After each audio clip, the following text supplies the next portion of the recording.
Hello, welcome to Hispanic Speak Out TV. I am Marivette Gonzalez, a family law attorney here in Central Florida and the owner of the MGR law firm. And today we have a very special guest. We have Haki Nkrumah. Did I say it right? Yes. Okay. And he is the founder and president of the Young Fathers of Central Florida. And today we are delighted to have you here. And I wanted to speak about your organization. And we wanted to learn more about the programs that the organization offers. But before we start with that, I wanted you to explain what is the mission of the organization. The mission is to provide supportive services to fathers under the age of 24. However, we do provide services for older fathers, but the majority of our programs, which we have 9 of them, are focused on providing supportive services to teen and young fathers. Okay. And when did you see or feel that there was a need for an organization such as this?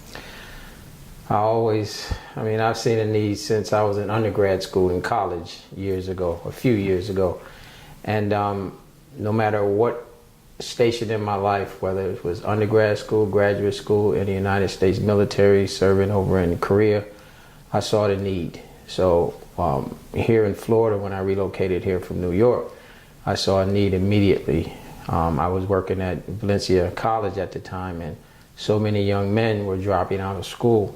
Since I was in charge of admissions and records, I was able to see statistics and to see a lot of the young men were dropping out not because of academics, but because of financial need. A lot of them had children and they needed to find steady employment, full-time employment. So I resigned from Valencia as an administrator, went from an income to no income, and decided to move forward with the organization, starting with 2 programs. Now we're in our 13th year, and we have 9 programs. And with regards to the 9 programs, I see you have Dad-to-Dad Mentoring. That's one of your programs. Can you tell us a little bit about Dad to Mentoring program? Yeah, Dad-to-Dad Mentoring is a 1-year commitment a mentor gives to a mentee, and they go through a training process, a 10-day training process. But we found that a lot of young fathers weren't raised with a strong father figure in their home, so a lot of them have no idea how to be a father. So the Dad-to-Dad Mentoring program helps them to understand the good and the bad of parenting. Parenting is difficult, doesn't come with a manual. So by them seeing what it's like to pay bills and to go through different hardships with your children, for them to see that up front for a 1-year commitment is impactful to all of our mentees and the mentors. We have mentors who've been mentoring with us for 4 to 5 years. They've worked with 4 to 5 different fathers. So we usually like just 1-year commitment so that the mentors, since there's a shortage of mentors, that they can get the opportunity to mentor with other young men. And when you're doing these mentoring programs, even though it's called Young Fathers of Central Florida, you also, because I've heard you speak before, is to instill the values that the parents have to co-parent. Absolutely. Right? The mother and the young father. Right, that's extremely important. Our parent training program, for example, when we first started, we only allowed fathers to come in. But then we began to see that a lot of the mothers didn't have directions and lacked parenting skills, because most oftentimes those mothers were young as well. And even so, I hate to say it, but a lot of their mothers are young. So we have grandmothers who are in their late 20s and early 30s. So it's unfortunate, but so we found that a lot of young mothers did not have any type of direction. So we invited all of them in. We even invite grandparents in now, because grandparents are caregivers.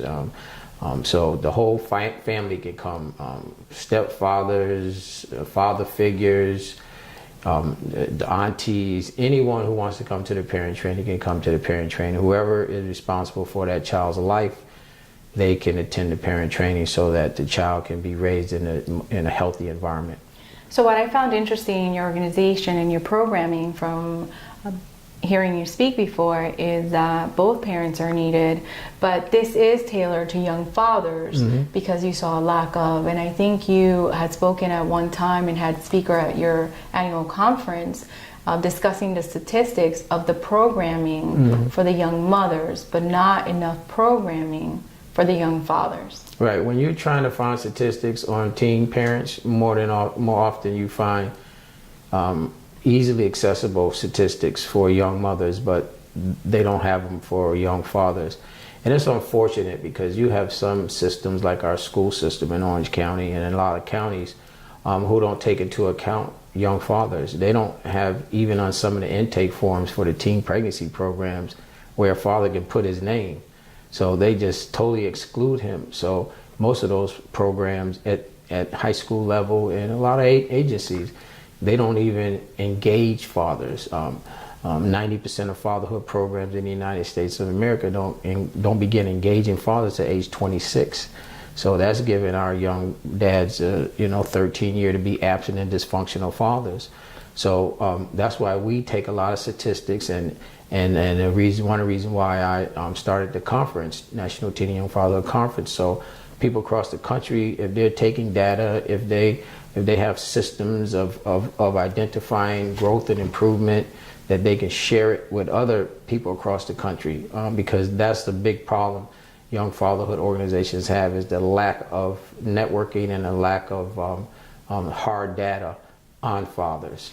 And I participated in a Young Fathers conference this year along with other years, but I can tell you that the first year I went, I was surprised with regards to who was there, because I was expecting young fathers, but what you've done is actually put in a room key people that touch the lives of these young fathers and try to educate them and teach them some facts and dispel some myths. Yeah, the conference never was designed for the attendees to be young fathers. It was for practitioners who run fatherhood programs, who go back to the organization like Juanita, for example. They have a staff of about 22 people with their Florida State University Young Parent Program. So they'll go back and take that information and share it with their staff. And each staff member has caseloads of maybe 20 fathers apiece. So you have 10 staff, 20 people in a caseload, that's 200 young fathers that they'll be able to bring information back to them and help them to develop as responsible fathers. So that was the key. And also when I traveled the country speaking, I often found that most young fatherhood organizations thought they were the only one there, no matter if it was in Portland or Houston, Texas. And then they say, wow, there's more teen and young fatherhood organizations. I say, yes, come to this conference and meet them. And then we can develop our network that way. So yes, it was designed for the practitioners, whether they're healthcare providers, teachers, because you have a lot of teachers call me all the time. It seems like every week, sitting in the classroom with a young father, and they don't know what to do with him. And he said, look, I've been absent because with my baby, my child was sick and my girlfriend had to go work, so I had to stay home. So that kid is just not being absent. He's trying to do the responsible thing by staying home with his child. So that's the purpose of the conference, was not to have them there, but to have people who can work with them. So I found it interesting and empowering when I received questions. Some questions were tailored to the law, but some things were simple. Like, for example, a young father gets something in the mail with regards to child support.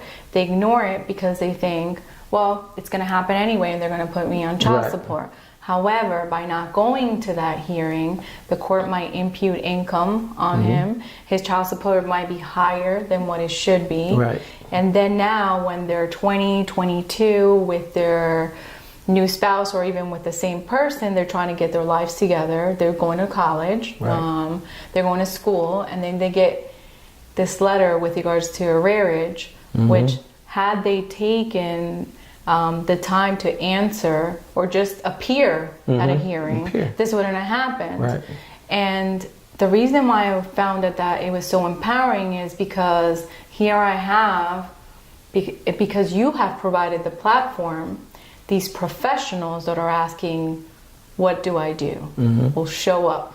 Absolutely. Something as simple as show up. Something simple as that. You have a lot of fathers who don't modify, don't even think about modification. They might lose a job, and they don't think about what rights that they have to get some type of modification. You know, it's some guys are out of, some guys lose jobs and they're out of jobs for months and months. That's why some guys come to us, and I say, well, how long you been out of work? 8 months or 6 months or something. I said, wow, and you've been paying the same child support. Yeah, I've been paying the same child support, paying even more with less money. So it's just a lot of the practitioners don't know. Like I mentioned, that teacher, she doesn't know what to tell that young father. So now at least she can say, well, here's an organization that work with young fathers like yourself. Contact them, see what they have to say. Doesn't cost you anything. We've never charged a father for one program in 13 years. Not a penny.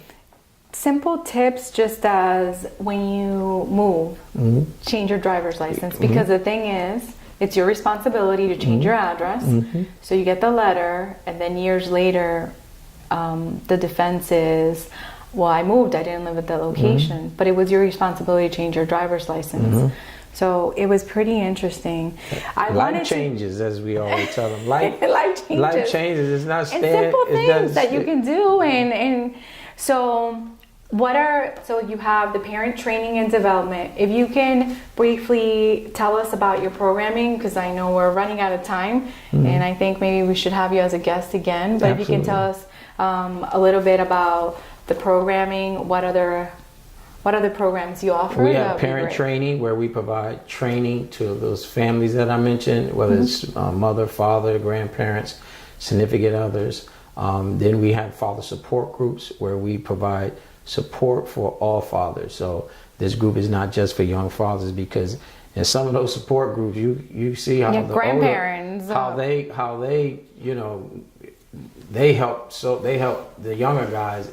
I mean, immensely. So our father support groups are open to anyone. Grandparents, friends, anyone. Sometimes they play a key role. Significant other, cousins, anyone significant that others. come in contact with that child throughout that day, anyone, they can attend the parent training. Then we have our Fatherhood Institute, which is a college level young fatherhood initiative where we work with college students.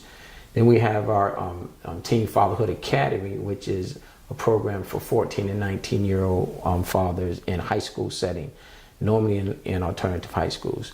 Then we have our Fatherhood Initiative in correctional facility, where we go on Orange County Corrections and work with our fathers there, primarily the ones who are not getting sentenced to go to prison, but those who are getting out and maybe get on probation. So we work with them as well. We have our Gents to Gentlemen, that's our character and etiquette development program for our 10 to 13-year-old boys. That's a prevention program. We don't want to see them in any other fatherhood program. We don't want them there. And then we have our community center initiative with the city of Orlando and Orange County, where we go into the community centers and work with young fathers in the 22 in the city and 24 in the county recreation centers. And then we have our newest program, our Young Father Initiative, where we, Orange County funds the program, and we do case management for a year for 25 fathers. And that's fathers of all age. Half are under 24, then the other are a little bit older.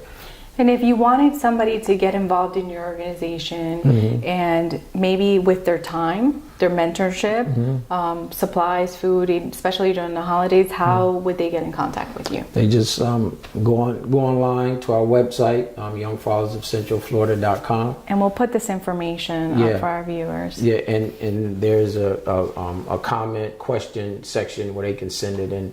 And we recently put up a new site, so it's working pretty well. People, I've been. People make comments, or they send questions, and We've gotten several volunteers over the last, after the conference and Father's Week, we usually get a lot of volunteers. Yeah, everybody's at home. It's like working out at the gym at the beginning of the year. Yeah. Everybody volunteers. Well, I just wanted to say thank you, Haki, for joining us on Thank this you for program. inviting me. Thank you. And I hope you learned something tonight. And I wish you a good evening and good night. And until next time.